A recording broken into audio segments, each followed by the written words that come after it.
जी था आपका गुप्ता जामो यूट्यूब चैनल पे। आज क्लास में हम देखेंगे रॉलेट एक्ट 1919 से संबंधित महत्वपूर्ण तथ्यों को। रॉलेट एक्ट को ही काला कानून कहा गया था।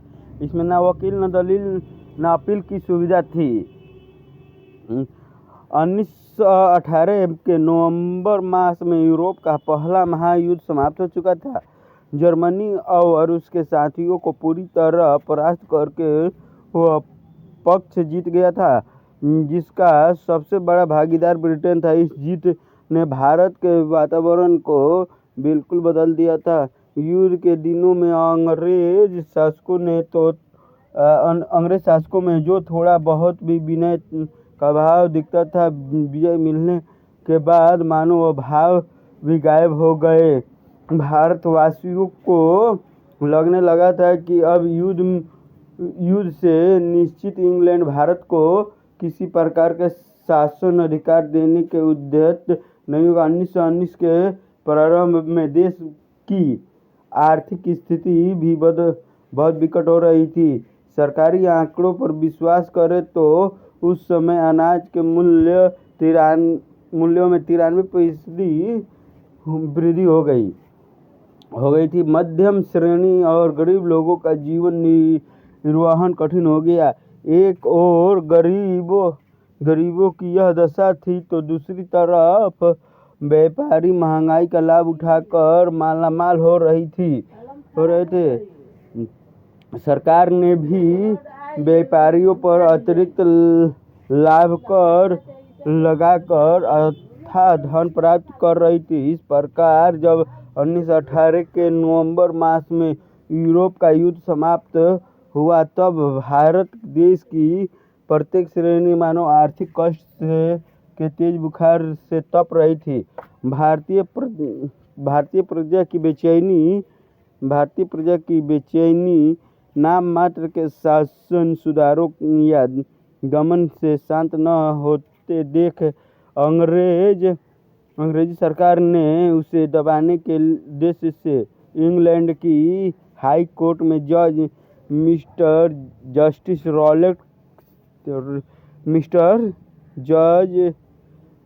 रॉलेट के सभापति में एक समिति नियुक्त की, जो उनके नाम पर रॉलेट समिति कहलाई और जज समिति की सिफारिशों पर आधारित काला कानून रॉलेट एक्ट कहकर पुकारा गया। रॉलेट समिति की स्थापना की घोषणा 10 दिसंबर 1917 को हुई। समिति ने लगभग 4 महीनों तक तहकीकात की। रॉलेट समिति की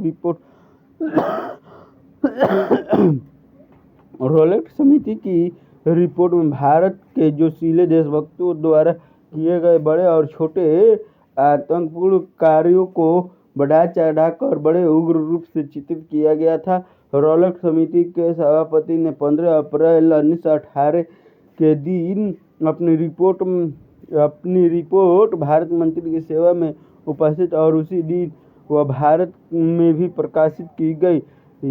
वह रिपोर्ट रॉलेट समिति की रिपोर्ट कहलाई। रॉलेट बिल में जिक्र था क्रांतिकारियों के मुकदमे हाई कोर्ट के 3 जजों की अदालत में पेश हो, जो शीघ्र ही उनका फैसला कर दे। निचली कचहरी में उनके जाने की आवश्यकता नहीं ताकि अपील की भी कोई गुंजाइश न रहे। जिस व्यक्ति पर राज्य के विरुद्ध अपराध करने का संदेह हो, उससे जमानत ली जा सके और उसे किसी विशेष स्थान पर जाने तथा विशेष कार्य करने से रोका जा सके। प्रांतीय सरकारों को यह अधिकार दिया गया कि वे किसी भी व्यक्ति को जिस पर उन्हें संदेह हो गिरफ्तार करके कहीं नजरबंद कर सकती है, और यदि संदेहास्पद आदमी जेल में हो तो उसे वहीं रोक कर रख सकती है।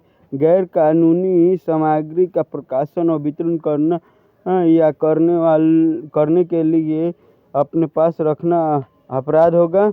जब 6 फरवरी 1919 के दिन सर विलियम विंसेंट ने रॉलेट बिल को बड़ी काउंसिल में उपस्थित किया, तब सरकार को यह देखकर आश्चर्य हुआ कि न केवल काउंसिल के बाहर अपितु अंदर भी कड़े विरोध का भाव विद्यमान है।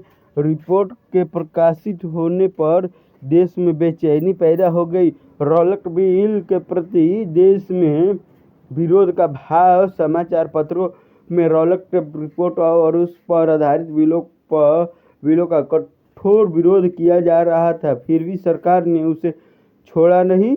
भारतीय प्रतिनिधियों ने बिल का डटकर विरोध किया।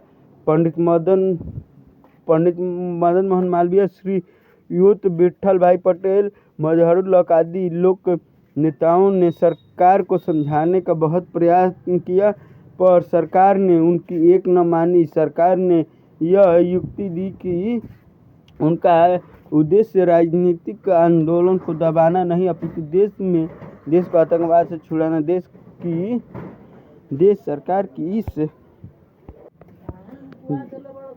युक्ति की निस्सारता को वर्षों के कटु अनुभव से जान चुका था, जो रस्सी आतंकवाद के नाम से बनाई जाती थी, वह प्राय राजनीतिक आंदोलन के गले में कसी जाती थी। कांग्रेस ने रॉलेट एक्ट का स्पष्ट विरोध किया। समाचार पत्रों ने घोर प्रतिवाद किया और काउंसिल के भारतीय सदस्यों ने बार बार चेतावनी दी, परंतु सरकार ने अपने हठ पर तुली रही। रॉलेट एक्ट के आने से अमृतसर के जलियांवाला बाग में सैकड़ों भारतवासियों के विरुद्ध की धारा बह गई। भारतवासियों की रुधिर की धारा बह गई। इसी जलियांवाला बाग में एक सभा आयोजित की जा रही थी, तो उसमें बहुत से हजारों निर्दोष भारतीयों की मौत हो गई।